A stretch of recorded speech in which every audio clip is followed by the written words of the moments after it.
Hello Aqua friends, welcome to my channel. My name's Nicole and I have some fun pumpkins for us to do today. And I am going to show you step by step how to get the most success out of your paintings. And I'm going to show you what I do. So I always start off with a sketch that I do on a separate piece of paper so that I could trace it on my watercolor paper. That way I know that my dimensions are going to be perfect and exactly the way I want them. And in this project, I'm masking out some large pumpkins. I love to use the transparent temporary adhesive paper. I think it's a lot cleaner than using masking tape, and it's pretty cheap to buy on Amazon. I will have the link for this in the description of the video. So I trace out the pumpkins in the same manner using the tracing paper onto that contact adhesive paper, and then it's just cutting out your shapes, just perfecting a few areas there and checking how it matches up onto my paper.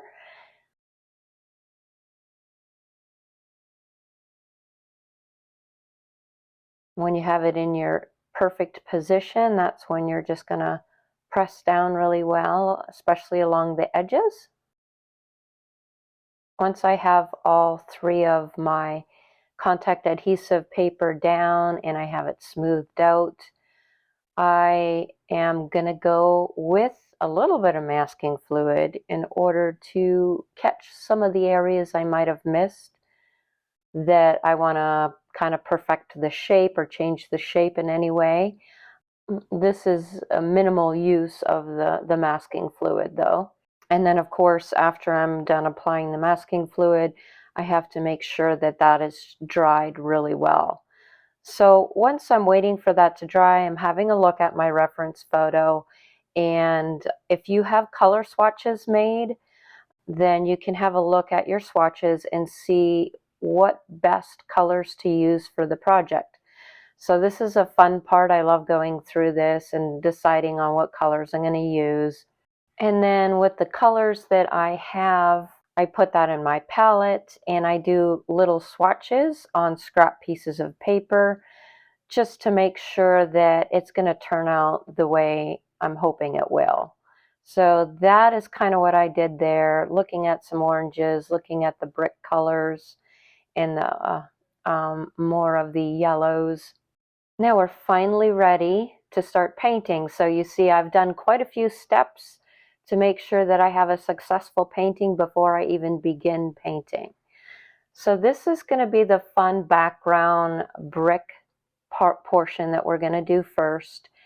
And we're going to wet our paper really, really well. I've already pre-wet my colors and I'm taking the purple and neutral tint mixed together for the brick.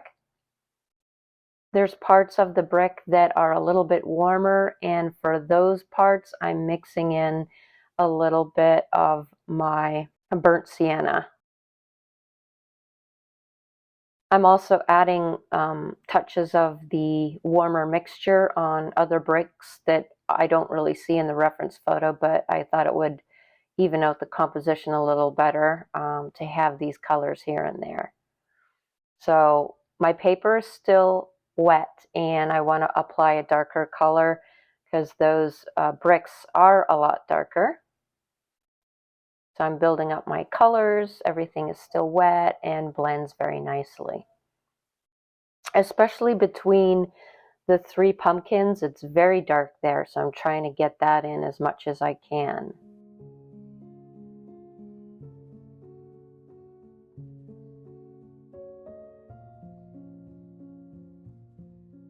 Now to get my lines back, I can still see my tracing lines, and I'm taking a very thick mixture of the neutral tint to draw those back in.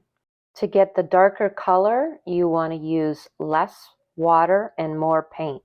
When you use less water and more paint, your paint won't spread as much either. So for some textural effects, I thought it would be very cool to take a fan brush and splatter some water on there. It will make tiny little blooms and give it some really nice texture. So that is it. We're going to let that first layer dry. And then I'm coming in and I'm redoing the exact same colors because it does need to be darker. You do have to remember that your watercolors will dry 25% lighter. So I'm redoing the exact same thing.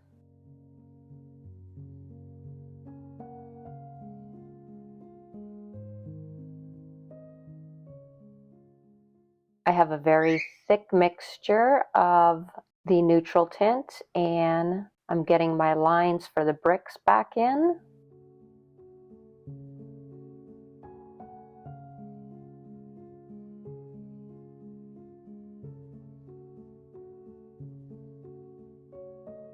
Okay, so we're going to add some more detail to the background, and I'm sort of using a dry brushing effect on these bricks, using very dry paint, so you get sort of etching marks.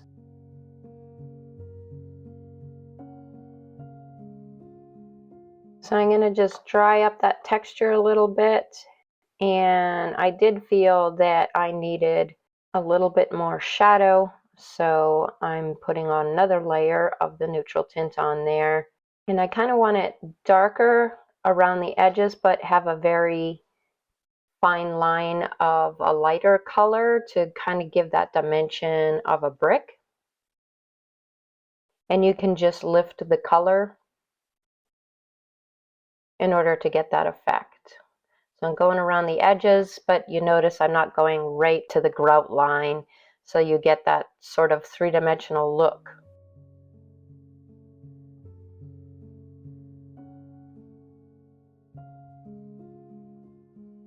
And for a little bit of texture, I'm splattering on some of the pigment onto the left-hand side while it's drying.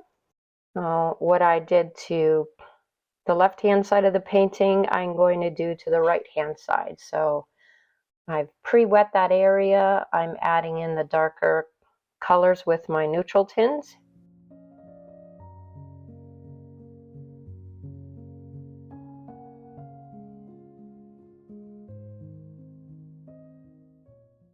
And spattering my color. Now once that whole thing dries, we could finally get to the pumpkins. So I'm removing my masking from the pumpkins, including the masking fluid. In the corner, I'm just drawing my line back in for that pumpkin. And I'm going to start off from the right to the left because I'm left-handed. So starting with that really nice bright pumpkin, I'm pre-wetting everything except for the stem area, just with some clean water. Sometimes I have to pick up my board and see exactly where it is moistened if I missed any spots. So going right into those undertones of really warm yellow with the ISO Yellow Deep. And I am using quinacridone Sienna along with quinacridone Gold. So I'll be building up those colors.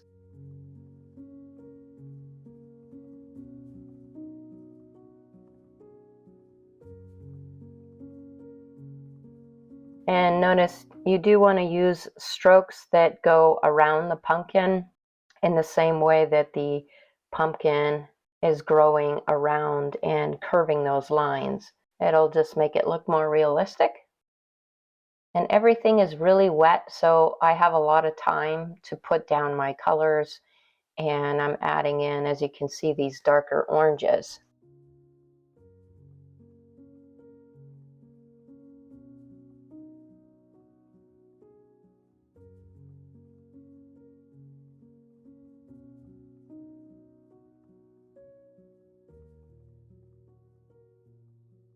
Now I'm lifting just by wiping my brush off on my piece of paper towel to pick up some highlights.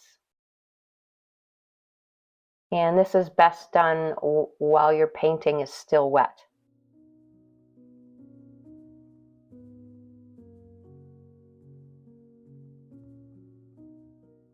I'm adding some burnt sienna into the mix for some of those darker shaded areas around the stem and the bottom of the pumpkin.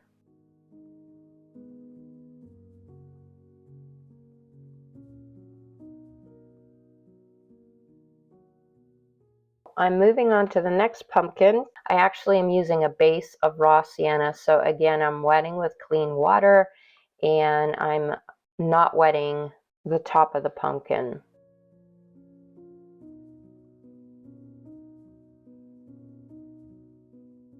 And once I have that very light pale yellow in, I also have some sepia along with the neutral tint that I'll be using for all the shadow areas. Most of this pumpkin is just a lot of detail work that's very tedious and time consuming. I think this whole painting took me about 3 hours to paint.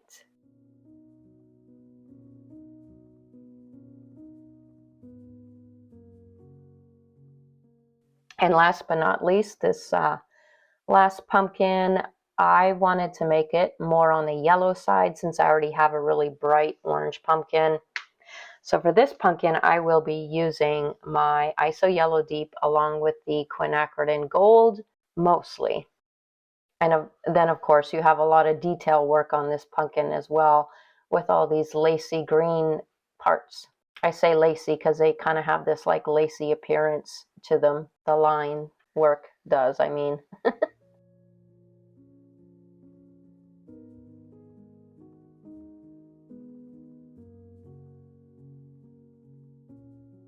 So I'm increasing that saturation. The way that you do this is by using more pigment and less paint.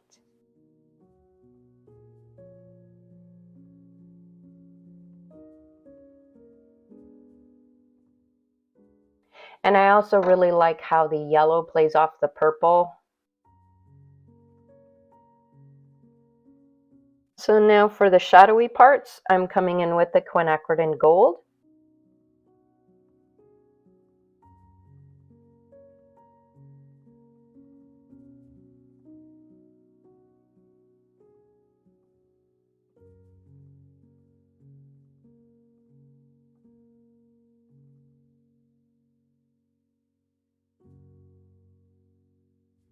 So I'm putting in the purple brick in that top little corner, and then I'm moving on to the stalk of my first pumpkin. And so for this base, I'm using burnt umber for the brown, but this stalk is actually pretty dark. So all the very dark shadowy spots, I'm using my neutral tint with sepia. And there's just a lot of etching involved and dry brushing to get this stalk in place here.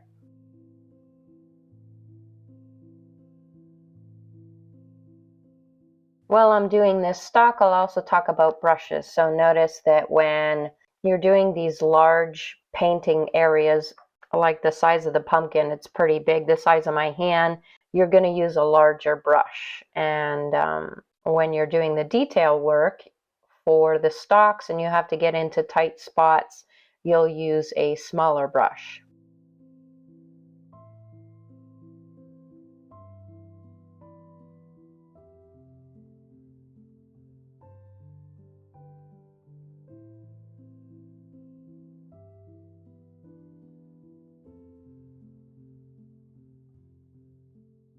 So once I'm done with the stalk, I'm going to go right back in and add more shadow. Along the bottom of the pumpkin, we need that to be in the shadow more. So with a very watery mixture, pre-wetting my pumpkin, I'm adding neutral tints to all of the pumpkins.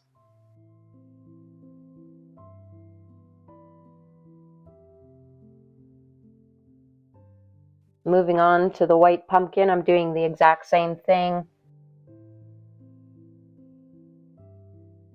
Okay, so these pumpkins need that more three-dimensional look. They're just too flat looking because on top of these last pumpkins, we have all that brushwork to do for the designs that's on these pumpkins. So we need those shadows showing through so they have a little bit more dimension.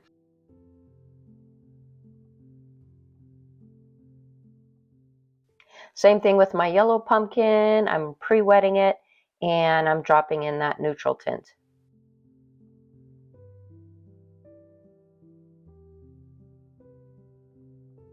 And then you're going to let your pumpkin's dry. Doing the last two stalks here. This is a very light stalk. I'm using my raw sienna with my sepia and burnt umber.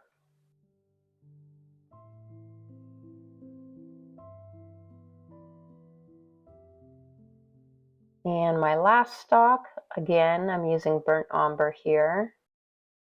So to add a punch of color to my orange, because it did dry lighter, I do want that vibrancy from the orange, so I am adding some more of the quinacridone sienna and darkening up those lines that I need to darken.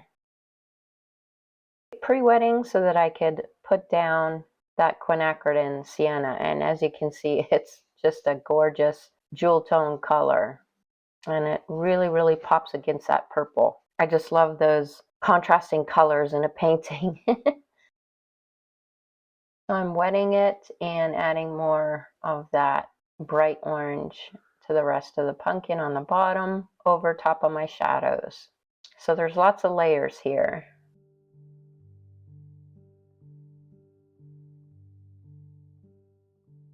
Now, for this part, guys, I'm pretty mad at myself. I started taping, and for some reason, I must accidentally hit the button here. But I will show you how I'm doing these lines. I'm using a size number 4, and I'm just doing meandering lines kind of close together to get that sort of lacy effect. This takes a very long time, but you see how I'm just kind of drawing them a little bit farther apart. There's a few that are yellow like this, and the rest are green.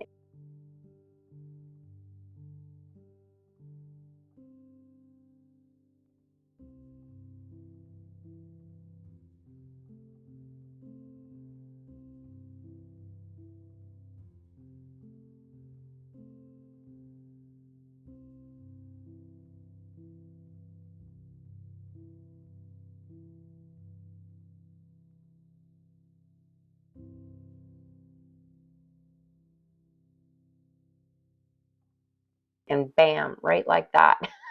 The pumpkin is done. It's not done, but it was close to being done till I realized. So the last pumpkin is worked in the exact same manner. So you can see what I'm doing with my green. I'm using shadow green for this, and I'm using a size number 4, which has a very fine point to it. And I'm just making kind of hashtag type of marks back and forth, meandering lines to get that sort of lacy effect. And there are areas where it's very dense, and there are areas where it's not so dense.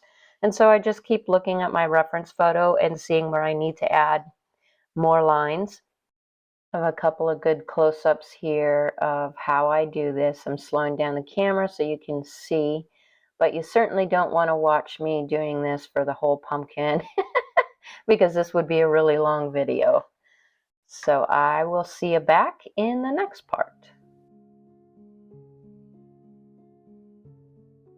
Now I'm using a flat brush so I could lift up some areas on my orange pumpkin. So you just dampen your brush, and it's actually lifting up quite well. This orange color that I use, a quinacridone, it's not that staining, surprisingly. So that just adds more detail to my pumpkins, increases realism.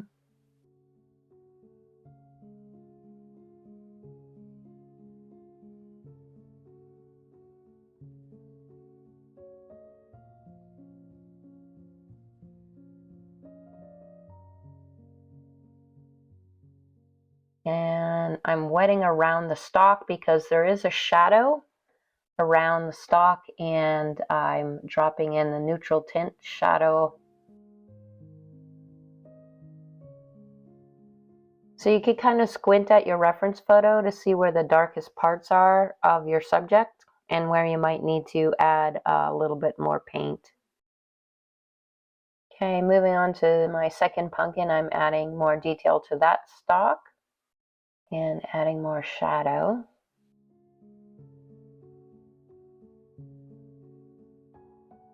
Getting the detail on the last pumpkin stalk. And this one has some very deep crevices and lots of deep shadows. So I did use a lot of neutral tint for putting in the shadows around that stalk.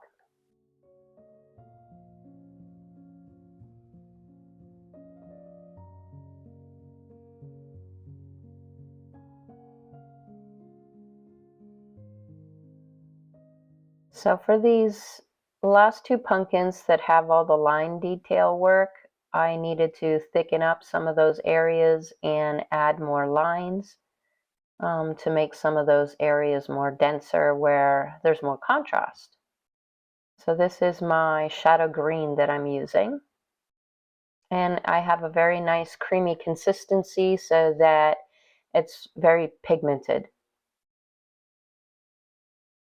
So if you guys are getting value out of this video, please like and subscribe. That really helps me out on YouTube.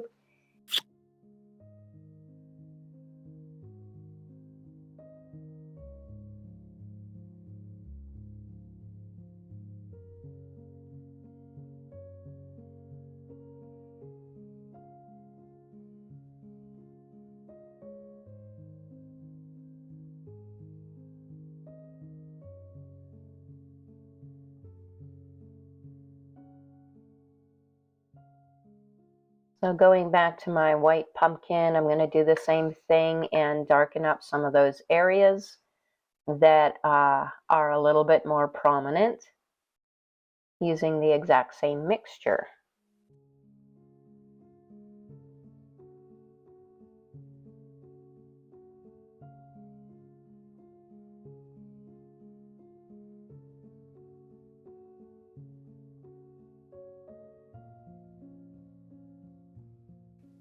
Let me know what you think about this project in the comments below if you're going to give it a try, and I'll see you guys next week.